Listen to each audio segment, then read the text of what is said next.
out what the interests of people are and try to balance them, because that's what legislation should be all about. What you have to look at is how the light rail has transformed Charlotte. We always want to be out front showing what can be done. We govern best when more people have a voice. Good evening, ladies and gentlemen. Welcome to another exciting episode of the Paul Brown Show. This evening, my guest will be Teacher Cray. Would you like to be called that? Yes, of course. Teacher Cray. Teacher Hi, Cray. everyone. Hello to you. Thank you for coming on the show. Well, thank you for having me. It's a pleasure to be here. Tell the audience about yourself and describe some of your cultural background. Oh, let's see. Where do I start?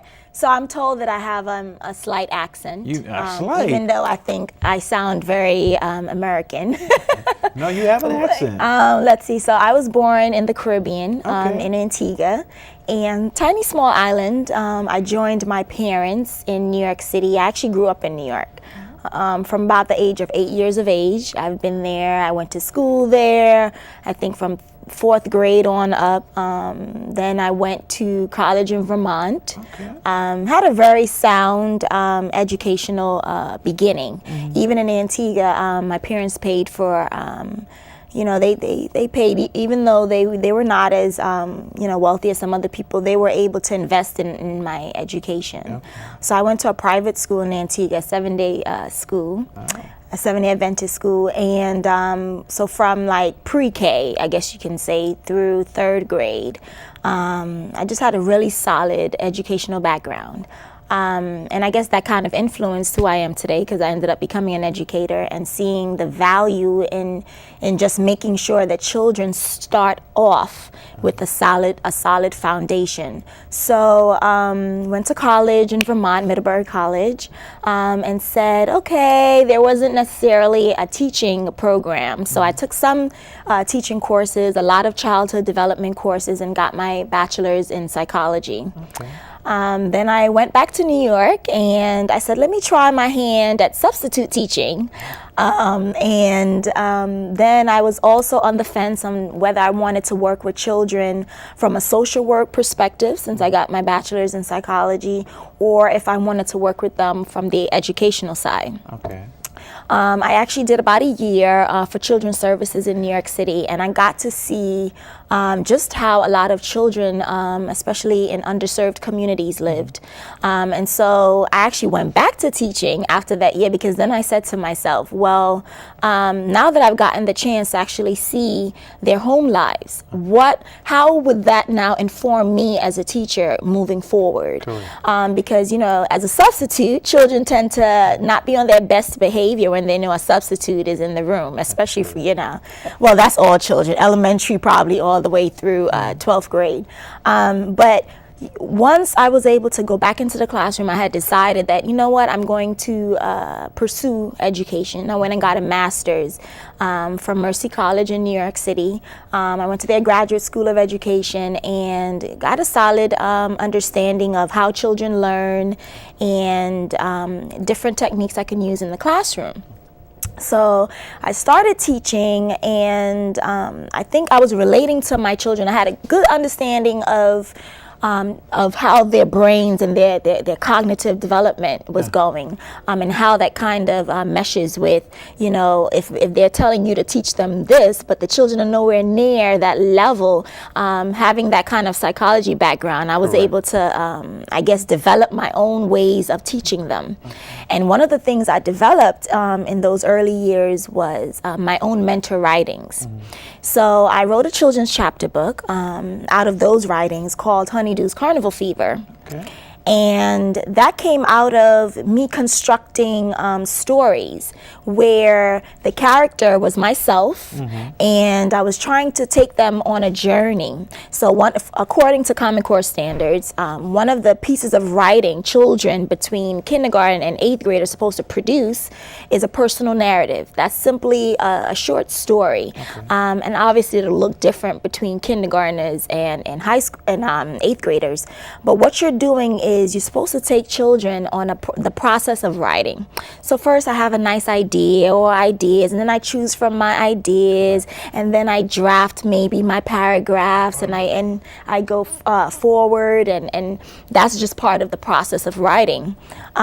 So in those early years, I had a lot of children from African backgrounds, Caribbean backgrounds that spoke Spanish. So a lot of ELLs, or English language learners, and it was important that the writing that I was asking them to do, that they can relate to whatever I was writing. Cool. So I chose stories like, everyone has some type of festival, like Thanksgiving or custom, Christmas, depending on your religious background, it could look different. And so we would just craft stories, or I would tell them, choose something you got as a birthday present or a Christmas present, and how did that make you feel? And so I took them on this journey of not only just writing a story, right, but being able to put in imagery into a story. And it didn't matter necessarily that some of my children were struggling readers, English readers, that is, because I thought once you're able to connect to these students and let them know, listen, me, myself, and I'm an immigrant child just similar to you, right? It's just that I've been in the country a little bit longer than you. And so they were able to relate to me on that level. And so that kind of pushed me towards saying, you know what, I need to create a book where now I can expound upon these stories that I've been writing for my students, and kind of take it in the direction of more of a fictional story, a made-up story.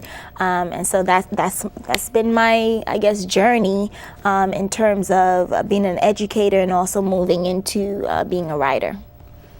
Before we talk about being an educator, for the audience and myself who've never been in the Caribbean, tell us a little bit about that. Oh, awesome. So the book titled, I have Honeydew's Carnival Fever, and I chose that very carefully. It's a play on words, I guess, pun intended. So Caribbean fever usually implies like people are dancing and reveling. Correct. And so in most of the Caribbean countries that had African people who were enslaved, whether by the British, the Portuguese, the French, the Dutch, we all tend to have a celebration, an annual celebration. Okay. And it might look slightly different in each of the Caribbean islands. But Carnival is really meant to celebrate the end of slavery. So every year in Antigua, where I'm from, the end of July into August, we have this huge celebration where we have like different queen shows and pageantries. We have something called the steel pan, which is it's like a drum, but it's made actually from an oil drum that they've, I guess, I want to say pung. Pung in my dialect is like pounding. They pound the oil drum. Correct. Into, I guess, notes, similar to the notes on a keyboard or a piano. And so you learn to play it with two sticks. So growing up in Antigua, it was all about Carnival every year, because the kids especially, that was the time we got to be free like the adults. We had our own day called Children's Carnival or Junior Carnival, and we would get all dressed up in brand new shoes, brand new clothes. It was almost like Easter in a sense, but not churchy clothes, like party going clothes. And every day, you had to have a new outfit. Your hair would be nicely done, braided. It was just a time that I remember, even as a child, like just being so excited about my culture without realizing I was celebrating culture. Growing up in Antigua meant the foods. Okay. When you're in a Caribbean household, you're eating very differently than maybe your African American friends, right? So my mom would cook with a lot of like thyme, clove, different spices to kind of flavor the food. All the different color bell peppers she used, and we use these tiny peppers. I don't know what they're called here, but we call them seasoning peppers, and they're hot inside. Some might be hot and some are like bell peppers, but they're tiny and they're green, red, yellow, and orange. And we cook with that, and it kind of adds an extra flavor to the food. So I grew up eating very flavorful. As an adult, I've been in America for over 30 years now, so I tend to cook more of the American foods or yeah, I do, but I use the same seasoning. So my American, if I make, let's say lasagna, my lasagna probably doesn't taste like your traditional lasagna. It has like garlic and thyme and all these other flavors in it. But because I feel like, food should be flavored. But I do love soul food. I actually just had some today. I love the way you guys, African Americans, make green beans. Okay. You put the potatoes. That's very different than how Caribbean people would make green beans. I grew up eating them not cooked like that, just as a side, lightly cooked and maybe seasoned with salt and pepper. But the way the soul food way, I love it. And that's the beauty of being an American now, is that I get to enjoy all these different dishes, like the lasagna, has its roots probably in Italy, and we grew up eating Chinese food here. So now there's Chinese food in Antigua, but when I was younger, there was never Chinese food. Okay. But coming to this country was like, it wasn't culture shock. It was more like, this is just different. And I embraced that difference, right? And even that theme of embracing differences, I've learned that, especially as an educator, you don't know who was coming into your classroom. So it was very important that I did the same thing for my students. And so even within the curriculum that I wrote that goes along with the book. It really talks about embracing children's differences and having them realize that the differences are what makes you unique and special, and no one is better than the other, as long as we learn to respect and I think that will lead the way towards accepting each other versus tolerating each other. When you're in that classroom with all those young, bright minds, how does that make you feel, and how does it feel to know that you're changing that child, mentally? It's, when you're a teacher and you're in the trenches, and you're dealing with maybe behavior problems of students, and especially as a new teacher, it can be very overwhelming. So I think I didn't start appreciating maybe the value of what I was doing until maybe by my second year. Or I remember the end of my the first year I had in New York City, and I was just feeling so overwhelmed. I had a lot of behavior problems in the classroom, and I was also very stern. So, I feel that as an educator, you have to have good classroom management skills, or else you'll just be talking and the kids are not paying attention. So it was important to me that I actually had children come up with their own class rules. So when they broke the rule, it's funny because when you get them to that level, they're able to check each other. You don't even have to do it. So I never called parents. My first few years of teaching third graders in New York, I did not call parents for behavior problems. But I had, it was stressful dealing with it on a daily basis. But you know what? It was so rewarding at the end of that first year, the end of my first few years teaching. All of my children, they passed the math state exam, the English language arts state exam. That's when you don't want to associate your children's achievement, I guess, necessarily with only test scores. But I'd never forget, they called me, and they weren't supposed to, but I got a call in the classroom from one of the coach in June, and she said, it was a couple weeks before the tests were supposed to officially be given out. And she called and she said, Miss Francis, all of your students passed the state math exam. And I I mean, I knew they did well. Correct. But, you're expecting maybe 1 or 2 maybe didn't pass. And at that time, it was out of like 4, so 1 to 4. And you needed at least a 2 to pass. So all of my children that year got a level 3 in math. Okay. And even the ESL students. And so I looked at them, and I couldn't tell them necessarily, but I looked at them and I said, oh my gosh, you guys try me every single day, but I am so proud of you. And they all came and gave me a hug, and I'm there like tearing. And that's another thing new teachers know, you never cry in front of these children. I guess because it's like you think it's a weakness. I know teachers have told me, you don't ever like smile and laugh, which I don't know how they manage. I like to laugh and I like to smile, and the kids know too when you're not happy with them. That smile goes off your face quickly. But no, but that year taught me that, you know what? They're giving you their best. And even the child that I had, I think 2 students that year that failed the ELA, which is the English, and I couldn't believe it because they were not ESL students or English language learners. And so now that kind of put me on this path of saying, well, what is it? What didn't I do as an educator that the English speakers did not pass the state exam? It was only 2, but I took it personal. Correct. And I remember going and saying, no, I got to figure out how to teach literacy. And so that was my mission, because teaching math to me, especially elementary math at that time, was very kind of sequential. I can tell any student, this is the type of problem. I can show you what your keywords are going to be, so you know what operation to use, what math, subtract or add or multiply.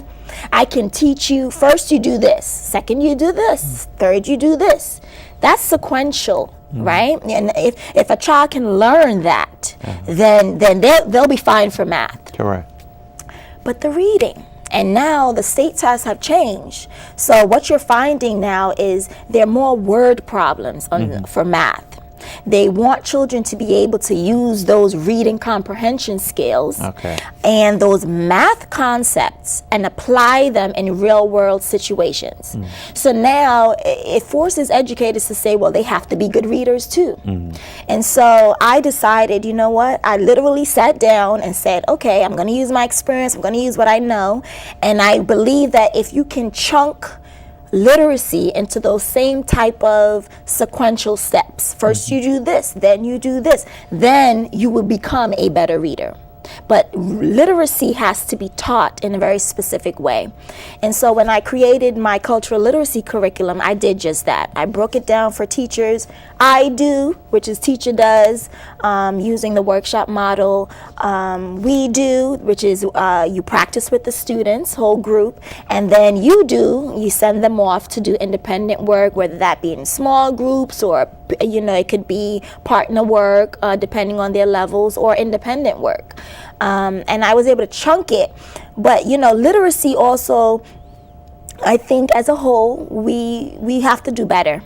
Children need to come into kindergarten already knowing their letters.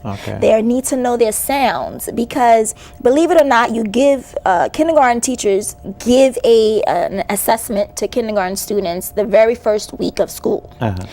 And that kind of sets the stage for what's to come. So you'll have some kindergartners who've been to preschool, and it was a really good preschool that taught them their letters, and not just their letters, but their sounds. They know their numbers. They might know how to count out of order. A lot of times we train them, A, B, C, D, but then they can't recognize Z versus N. So it's not enough to just teach them the alphabet song or to count. They need to be able to recognize numbers. And there's different ways that I think that parents can definitely train children before they even go to preschool. I'm talking about the 1 to 2-year-olds. I feel like as soon as children are able to move about, that's an opportunity. You buy them the different colorful blocks. Correct. and you show them. They might not be able to verbalize and say to you what they're doing, but if you show them the technique of grouping by shape, grouping by colors, you begin to train them about number concepts, right? If you begin to, I don't know, put little cards up around your house and say that's fridge, and you write FRIDGE on they will begin to recognize print and know that that's what that means, and that's part of learning. My mom used to tell me that when I was about 3 or 4, I used to pretend read, but you could not tell me that I could not read that book. Correct. Because what I would do was I would go to preschool, memorize whatever the teacher said, and came home and she said I would open the book and I would go left to right, and you would think I was really reading. And she said I would take on these character voices, and I said that's strange, because that's exactly what I do. I think when you're doing a read aloud with children, children need to be encouraged and see that you're into the story, whether or not you really care for that story. Teachers, we have to be mindful that we're putting on this show for children to get them engaged and get them motivated to learn. So if you're reading the read aloud like this and bored, boring, then they're gonna feel like there's nothing magical about reading. When they have to read science texts and articles and do the end of grade tests, it is boring. But if you've already instilled in them this joy and love of reading, because reading is not gonna only entertain me, but reading is going to give me information that I need to be a wholesome person that builds my character. And so one of the ways that I would even, as an educator, get children interested about social studies and reading about different communities is that I'll tell them, now you can go to this country and you'll feel like, oh, I know a little bit about this country. The whole purpose of science and social studies is just to make you well-rounded, that you are able to know a little bit about everything, right? And so you can have a conversation with someone, or you can listen in on a conversation in a room and not feel like, well, why don't I know that? But we have to tell kids these things, because then they feel like, well, why do I need to learn it? You have to be honest with them. This is why you need to learn it. And I try to live up to what I teach them. This past year, I was teaching a cultural arts class, where I taught students kindergarten all the way to 5th grade about different cultures. So we started in Africa, where people originated, and then we branched out into showing the connection between African Americans and Africa, and then we branched into the Caribbean and Central and South America for my Latin American students, and then we went over to Asia, to China, to Japan, and we talked a little bit about Asian culture, and we even got to talk a little bit about Native American cultures, like the Cherokee from here in North Carolina, because it was important to me that even though I only saw these children once a week, right? It was more like a specials class for an hour, that when they left me, they were edified. They could never say they weren't exposed to certain things. I gave you the knowledge. Now that knowledge still needs to be reinforced on a daily basis by their classroom teachers, right? And we just have to do better in making sure that children are well versed in the world. I kept telling them, I was like, you know what? Miss Francis is going to Africa. Watch. So what did Miss Francis do? Went to Africa. So my summer was, filled with new experiences. I got the wonderful experience to go to Johannesburg and visit the South Africans there, and I got to travel to a couple of their cities. And I must say, Johannesburg reminded me of New York City. There were high rises. There was no difference. I did a book fair there for several days, and I was just shocked that I looked around and I saw trains and I saw just buildings, and it just reminded me so much of different pockets of New York City. And I said, you know what, if you had just landed me here and I had no idea where I was, I would say, wait, I think I'm in Harlem. Then we drove to another part and I'd say, you know what, I think I'm downtown near Wall Street. Like, what's going on? But that was mind blowing for me and eye-opening, because it showed me that, you know, the pictures that we usually see of Africa Correct. is usually, you know, people in the bush, and that's not true. And we need to be more mindful of when we talk about our I don't want to say ancestors, but our cousins on the other side of the Atlantic Ocean, that there's so many of them who are doing well for themselves. There's so many entrepreneurs, and there's so many different, there's I think 54 African countries. Okay. And most of us probably have only heard of a few, right? Correct. Or that we can label on the map. But Africa is there for us to explore, and I encourage everyone to go. If you can put your money towards going to other places for vacation, you can definitely go and visit your motherland. But yeah. South Africa. How long were you there? And you know, I know you said what was the best thing that you brought back as far as I mean, seeing? no one can take away my experiences. That to me, and hopefully I'll get to incorporate some of those experiences into my writing and maybe some other books of Honeydew, go visit South Africa, wherever. But no one can ever take away what you've been through, right? That's your truth. And so just the wealth of knowledge and the people, the beautiful people. South Africa, I think, has about 54 million people. So a lot of people that I met. I went into one of the villages, which was about 4 hours away outside of Johannesburg. And that village reminded me so much of the countryside in Antigua. Correct.